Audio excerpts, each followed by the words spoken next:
When something sounds too good to be true, it almost certainly is.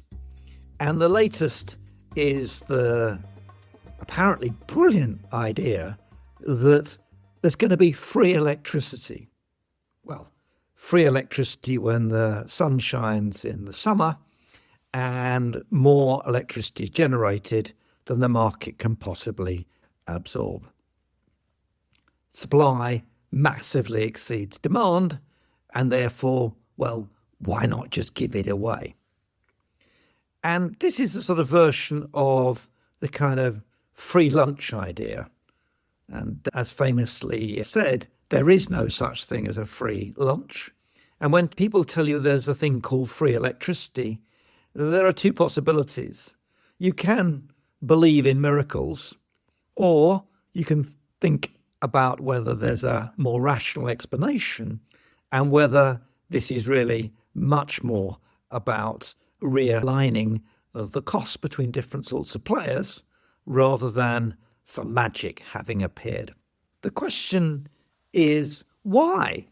Why would anyone give away electricity?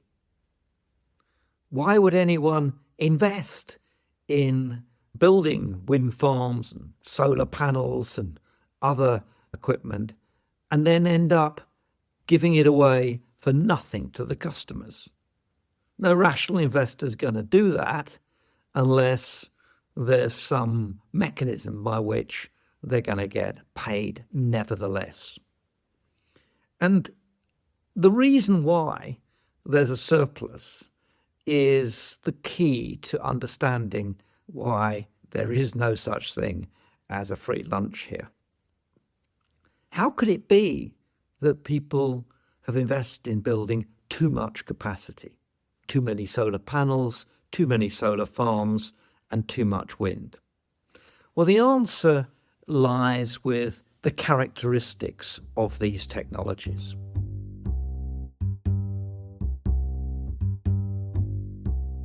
If you think about our electricity system as a whole, it's not complicated. We have a peak demand on our system of about 45 gigawatts. And you need to make sure, someone has to make sure, that the system has a comfortable surplus over that to ensure that when you turn the light switch, the light actually goes on. Because supply has to instantaneously match demand. Now, in the bad old days, before we discovered the delights of net zero, etc., we used to meet that 45 gigawatts, it's actually slightly lower now, but that 45 gigawatts with about 60 gigawatts of capacity. We had some standby power stations, some extra power stations, just in case there was an unanticipated surge in demand or some power stations failed. So have that in mind. You need 45 gigawatts peak, and to meet that, you need about 60 gigawatts of capacity. And you need a grid to back that up. So now, in our new world of renewables, and renewables are a good thing, but not free things, in our new world of renewables, we've got a new problem.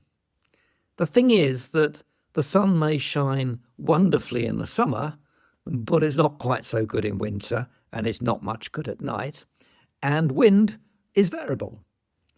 To put it very simply, the sun doesn't always shine, and the wind doesn't always blow at the right speeds. So, in order to make sure we meet that 45 gigawatts of total peak demand, it's not 60 gigawatts of capacity we need. We already need 120 gigawatts of capacity because we need a system there for when the wind and the sun doesn't shine. So we have built in a massive excess capacity to our system to make absolutely sure that that 45 gigawatts is going to be hit. And of course, some of the time, the sun does shine and the wind blows and we've got all that other capacity. So it's inevitable as we go down this pathway we're on that there will be moments when there's vastly more supply than there is demand.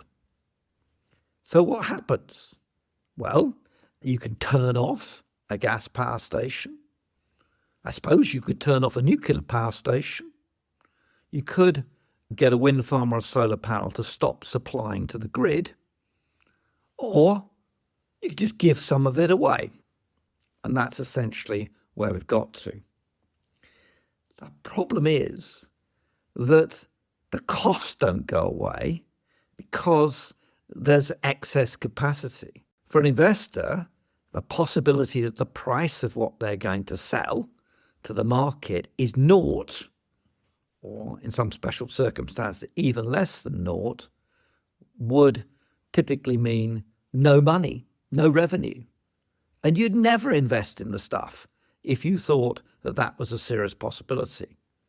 And note, that's not just true for wind and solar, that's also true for gas. And indeed, if there's excess wind and solar driving the price to zero, that's even true for nuclear power. Investors aren't stupid. They want to get paid. They want to get their money back for the investments they make, and they want to make a return on the investment. And that's where the delusion about free electricity really cuts in. They need to be paid regardless of whether they actually generate. That's the situation we're moving towards. Right now that isn't clear, but as the wind and the solar capacity builds up, it'll have to become a lot clearer. Just because there's excess supply doesn't mean there is not a set of costs which are enduring. And that's why you and I are paying for fixed price contracts for wind and solar. As long as they generate, they get paid, whether or not the electricity is provided to you as free. And that means someone's got to pay, and that's you and me in the end. Now, it's worse than that, because not only have you got to pay these fixed prices for electricity generated, which in this case is going to be given away for free, but you've got to pay for all the extra grid that's required to ensure that all that decentralized intermittent generation gets to final market. So in addition to needing 120 gigawatts to meet a peak demand of 45 gigawatts, i.e. double the capacity, we're actually going to turn out to need double the grid.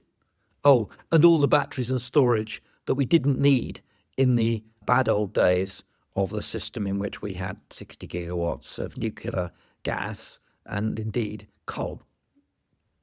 All those costs remain. And those system costs are significantly higher than the system costs before we added all the wind and solar that's now being piled onto the system.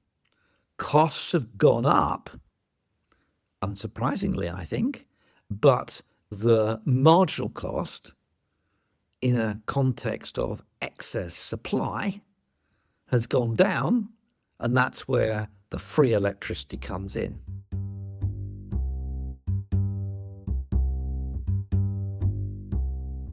The next time someone tells you that renewables give you a world of free electricity, you can fall for the magic, the belief that it really is going to be too cheap to measure.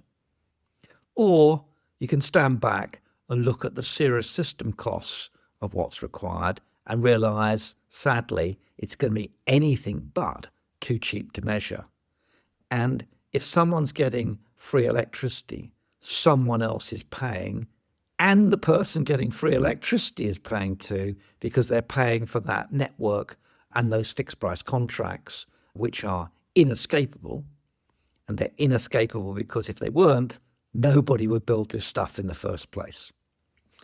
It would be helpful if ministers and activists and so on would explain the economic realities of the transition we're engaged in, not because it's a bad thing to do what we're doing, but because there is a very unpalatable, perhaps, truth behind what we're doing. That is that now we're going to have to pay for the pollution we're causing through the carbon emissions that come from the energy that we use, prices are going to go up, not down. And you can already see that. Next time someone tells you you're going to get free electricity, remember we have the highest industrial electricity prices in the industrial world and very high prices for domestic customers too. That's the reality. And the management of surpluses, like summer surpluses, is just part and parcel of the costs that we're going to have to handle going forward. The real truth of all this is there is no free lunch in decarbonisation.